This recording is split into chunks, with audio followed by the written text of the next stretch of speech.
All right, guys, how's it going? Well, Christmas tree's gone, so I'm back over this side of the room now. No fancy backgrounds or anything like that. It looked nice, did it, that Christmas tree? Got the lights on and all that.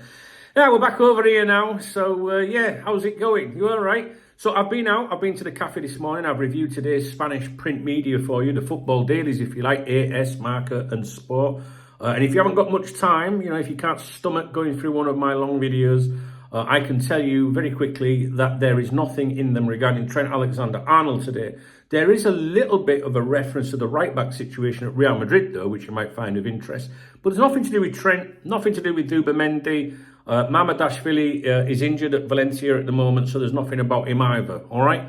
So let's get stuck in. What I can tell you is Real Madrid were in a cup action last night, the King's Cup. They secured a 5-0 victory away from home against a club called Deportiva Minera. They're a fourth-tier Spanish club, all right? So just minnows. I think they've got like a capacity of 2,000 or something like that. Carlo Ancelotti fielded a youthful side, showcasing some of the club's rising stars. Now, there was one player in particular that got a mention, and this is a kid. Well, he's 22 years of age. He's a kid to me, but he's not 17, 18. He's 22 years of age. Lorenzo Aguado. All right, he's a right back, and he was the standout performer in that game. Now, although classified as a youth team player, Aguado has, he's trained quite a bit with the first team this season and did participate in the club's summer tour of the United States. Marca commented, "The appearance of Lorenzo Aguado could be great news for Ancelotti, another youth player to the rescue in a complicated situation on the right defensive side." Now, Aguado's performance in the Cup has propelled him into the spotlight, with suggestions he could now enter Ancelotti's future plans. Now, Real Madrid, they do have some, depth really in the defensive side of things. Youngsters coming through. It says, these are my notes. Real Madrid is nurturing an impressive pool of defensive talent, particularly at right back.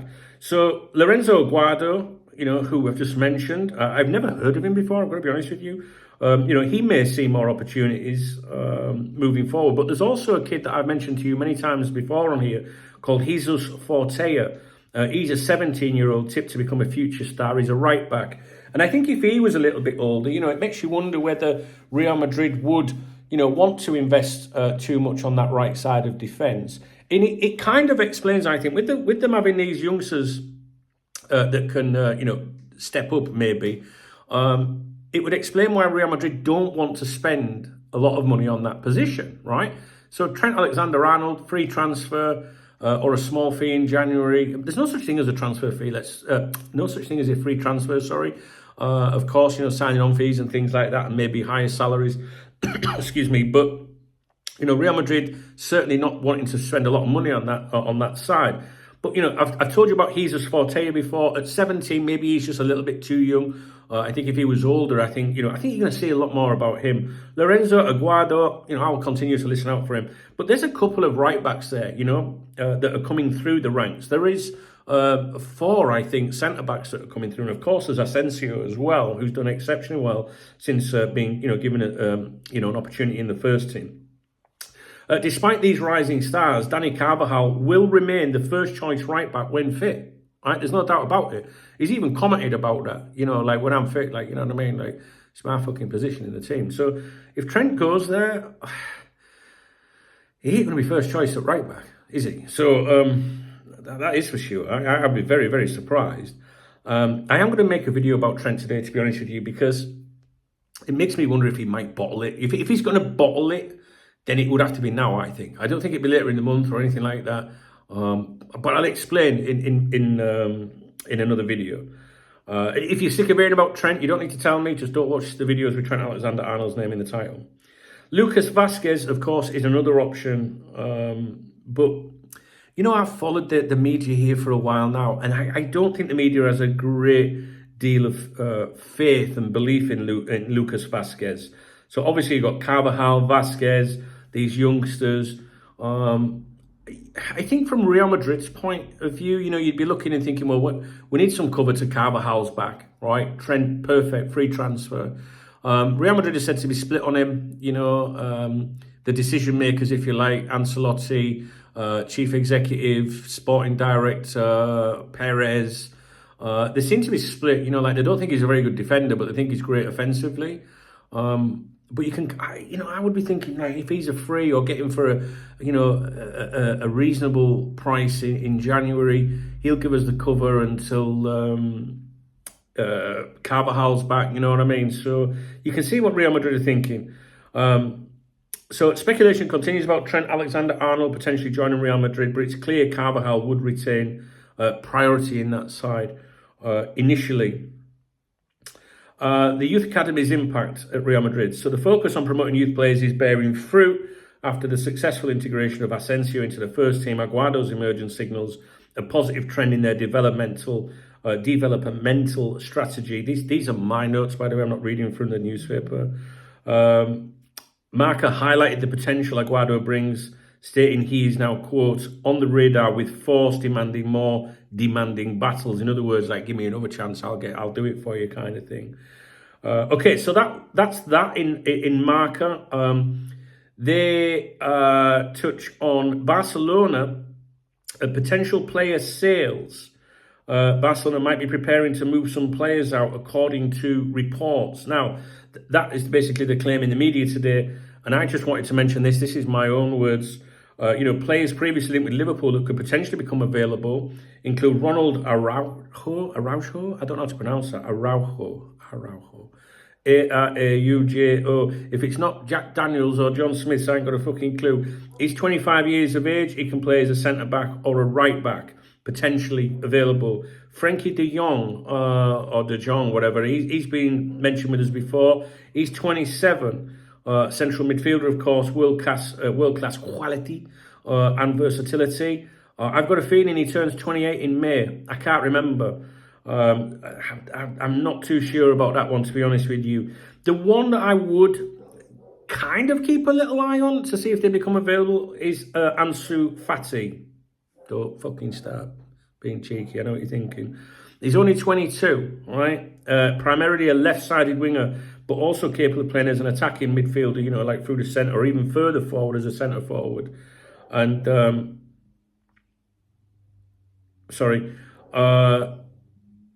complete brain freeze. He was linked with us considerably before. All of those three players have been linked with us before at some point, but Ansu Fati has received a lot of attention from Liverpool, and that would be interesting. So keep an eye on that. I just want to point out my notes here. There was, I've just thrown myself off a little bit because I'm thinking of things in the background. So the stuff about the Lorenzo Aguado was in Marca, okay? It was Marca that was talking about the right-back situation and how good he's done, blah, blah, blah. There was nothing in AS today. And I just want to point out, make this clear, that the bit about Barcelona's potential player sales, that they might be preparing to move some players out, was Sport, all right? I just didn't make a note of that on here. That was Sport, which obviously is the pro-Catalan, pro-Barcelona newspaper, okay? Marca and AS are Real Madrid. So it doesn't really matter. I don't think you're too bothered about that, but I just want you to know where it's coming from, all right? So that is it. That's it, guys, for you today, to be honest with you. So the only thing that you can really take from any of this, to be honest with you, is that, the Real Madrid media, if you like, they're saying, hey, we've got another, potential right-back player here. And you have to wonder if that's like kind of if they want that out there for Liverpool's benefit, or if they are just genuinely reporting it for the Real Madrid fans. I'm not the only person in the world that monitors what's being claimed in the Spanish media. We know that Richard Hughes and Michael Edwards keep a close eye on what's being said in Spain as well. It's their job to do that, not just Spain, but obviously other countries as well. But if they're interested in a player in Spain, rest assured they're monitoring what's being claimed in Spain. And maybe some of you don't know this, but there's journalists, the big gun journalists, the likes of Joyce, for example, Paul Joyce, often communicates with the counterparts in Spain. I remember doing a video for you over the summer, which was, I think, was about Zubimendi. And one of the Real Madrid journalists said we were contacted by, or I was contacted or whatever by a journalist at the Times newspaper in England regarding Liverpool's interest in Zubimendi. And at the same time he basically published that, Joyce did an article. It was obvious that it was Joyce communicating with the Spanish counterparts, you know, so sharing a bit of info, maybe helping each other out and stuff like that. It does happen, guys, okay? So I just like to keep an eye on stuff. I must apologize. I'm having tattoo, like, laser treatment at the moment, getting rid of these tattoos. And fuck me, they're absolutely killing. I could slice them off, honestly, man. They're really, really sore. So anyway, I'm sure you don't want to know about that. I've got some cream. I'll stick some cream on it in a minute. That's it. All right. So I have what I think is an interesting video coming up, which will be about Jurgen Klopp, the 3-player contract situations and FSG, and some claims that have been made regarding that. I've been sat on it for a while, but now that, you know, my girlfriend's gone back to England and Christmas and New Year and 3 Kings Days now out of the way, we're back on form again, so I can start getting caught up on these videos. Remember, anything I tell you in a video is just me being the messenger. I'm just telling you what people are claiming or what's been said, and you must always form your own opinions. I don't want to influence you in any way. I want to help you if you don't know who some of these journos are or the connections and things. But, you know, one thing I always do on this channel is say, like, please do just digest and make your own mind up. All right, guys. If you appreciate this video, please thumbs up the video. I love doing the Spanish paper reviews. I love going out and doing that for you in the morning. I know they're popular as well. I think it'll be a permanent fixture of this channel. We did it in the summer. We stopped when the window closed, but because of the Trent situation, I resumed it, and I think I'll continue it moving forward, you know, because I like to keep an eye on, you know, former players like Arbeloa and Aspas, you know, people like that, even Alonso, you know, that gets mentioned quite a lot. So I'll continue to do that. I think it's a permanent feature here. So if you do appreciate the video, please do thumbs up the video. Please drop me a comment with anything that might be in this video that might be of interest to you or not. And if you want to buy me a coffee for in the morning when I go to the cafe, please use the super thanks button. It's a love heart under the video.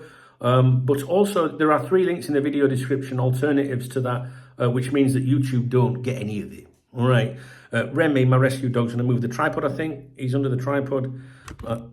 There you go. So anyway, I'll get off and I'll catch you in a bit. I'll be live on here at 1 o'clock this afternoon and 7 o'clock this evening. Please do come along and we'll have a natter about what's going on with LFC. All right, guys, take care. All right.